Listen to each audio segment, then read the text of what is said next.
Bonjour, changement de décor, changement de sujet. Regardez bien, nous sommes... Non, non, on n'est pas au salon du Bourget. Oui, cet avion, qui est la réplique du Caudron Renault Rafale, a bien été exposé au dernier salon du Bourget. Mais là, on est ici à Rétromobile. Pourquoi?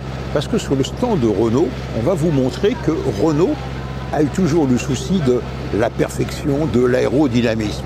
Donc, Monsieur Renault, passionné d'aviation, a racheté la firme française Caudron et l'a doté son avion d'un 6 cylindres inversé en ligne qui était un moteur Renault.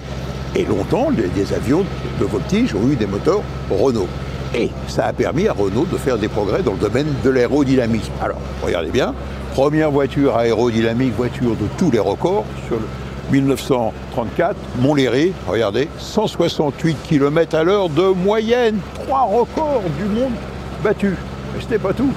Toujours avec des moteurs, avec des petites cylindrées et de l'aérodynamisme, regardez, on a osé, avec un moteur de 4 chevaux, profiler cette voiture et battre à nouveau des records. Mais à mon avis, le summum ici, sur ce stand de Renault, c'est vraiment Rétromobile. Regardez, on la voit rarement, elle s'appelle l'étoile filante.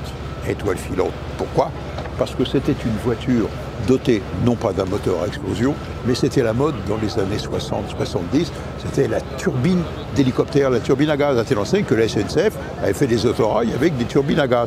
Et la Renault a dit, de façon à aller avoir le maximum de puissance dans le minimum de poids et aller le plus vite possible, eh bien on a logé à l'arrière une turbine à gaz. Bref, venez ici à Rétromobile. Rétromobile pour moi c'est deux choses. C'est d'abord un livre d'histoire de l'automobile. Vous en avez ici une belle démonstration sur le stand de Renault, mais également c'est le rêve.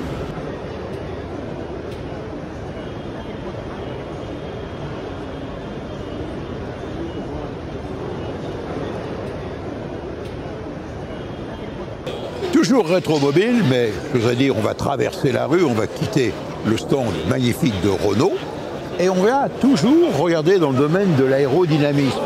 C'est pas l'étoile filante, mais c'est profilé comme l'étoile filante, parce que ça avait à l'époque un petit moteur, 1500 cm3, et avec ça, on roulait à 200-250 km/h. Et pour ça, il fallait, être léger, et d'autre part, très bien profilé sur le plan aérodynamique. On est sur le stand MG.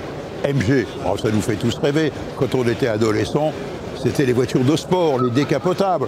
C'était la Triumph, la MG, et puis bien entendu les Alfa Romeo, c'est-à-dire des engins de sport adorables, de place, un peu de tape-cul, si vous voulez. Et ça nous faisait rêver. Et là, sur le stand MG, eh bien, vous avez une magnifique collection, une rétrospective de 100 ans de la firme britannique MG, depuis les toutes premières.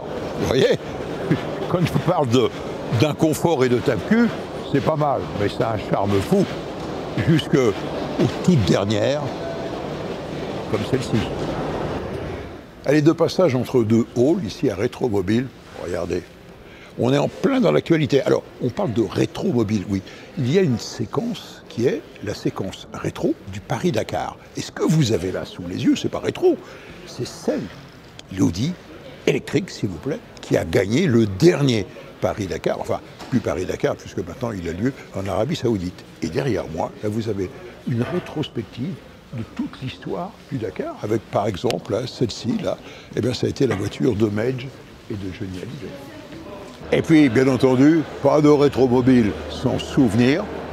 Je ne parle pas des voitures, évidemment, mais enfin, n'hésitez pas, vous mettez ça dans l'entrée de votre salon, et croyez-moi, avec une vieille pompe à essence restaurée, vous allez avoir beaucoup de succès. Mais cette année, à Rétromobile, il y a d'autres invités. Non plus les 4 roues, mais et les 2 roues. Eh oui, attendez ici, hall 3, en haut de l'escalier, allez faire un tour. Il y en a de la plus petite jusqu'à la plus grosse. La plus grosse, c'est les magnifiques Harley Davidson. Et les plus petites, regardez sur ce stand, c'est magnifique, reconstitution historique. Allez, un petit coup d'œil, vous trouvez là le petit 49.9, le 104 de Peugeot, hein, on a tous eu ça avec la mobilette. Bien sûr, l'incontournable Vespa. Voilà. Mais regardez, culte cette moto. Et peut-être les dernières motos françaises. La bonne vieille moto Bécane, devenue par la suite MBK, rachetée par Yamaha. Voilà. Avec un petit levier de vitesse sur le côté. C'est génial. Allez, bien sûr, on retrouve, ça vous n'avez pas connu ça, les AJS. Magnifique. Norton. Et puis, pour finir, regardez, une Harley de compétition. Et regardez le moteur, ça n'a rien à voir avec le gros bicylindre. Oui, on est sur un stand que je trouve moi très sympathique, parce que c'est du français, parce que c'est quoi? C'est en quelque sorte des souvenirs, c'est la famille Monneret, avec le père et le fils qui ont été des champions. Comment vous est venue l'idée de venir à Rétromobile? C'est pas votre domaine, Rétromobile. Ben, ça le devient, la preuve, hein, on ne le savait pas, mais ça le devient parce qu'on a quand même 100 ans d'histoire de moto dans notre famille. Et ils nous ont demandé d'être là pour représenter la moto pendant un siècle.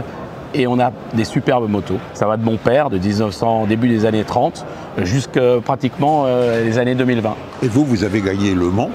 Alors c'était déjà il y a longtemps, hein, mais avec cette Yamaha, c'était en 1991. Voilà, elle est sur le salon. Et pour terminer cette émission, cette visite à Rétromobile, évidemment pas de Rétromobile sans la vente aux enchères, la célèbre vente arcturiale. Et là, on a été demandé qu'est-ce que nous, avec nos petits revenus, on pourrait s'offrir. Et là, la réponse, vous l'avez. Quelle est la plus chère? La plus chère, c'est cette Ferrari 250 GT Spider California de 1958. C'est une voiture qui a été produite à 47 exemplaires seulement. C'est quand même, il faut le dire, un des plus beaux cabriolets de l'histoire de l'automobile et le plus beau cabriolet de Ferrari de toute son histoire. C'est une voiture, Johnny Hallyday, Roger Vadim, Alain Delon, toutes les stars ont possédé une California à l'époque. C'est le nec plus ultra de l'automobile, moteur V12 évidemment, 3 litres, c'est sublime. Et puis le design de Pininfarina, une œuvre d'art. Et vous n'avez toujours pas dit à quel prix? Elle est estimée entre 8,5 millions et 11,5 millions. Alors évidemment, eh oui, c'est le prix de la légende.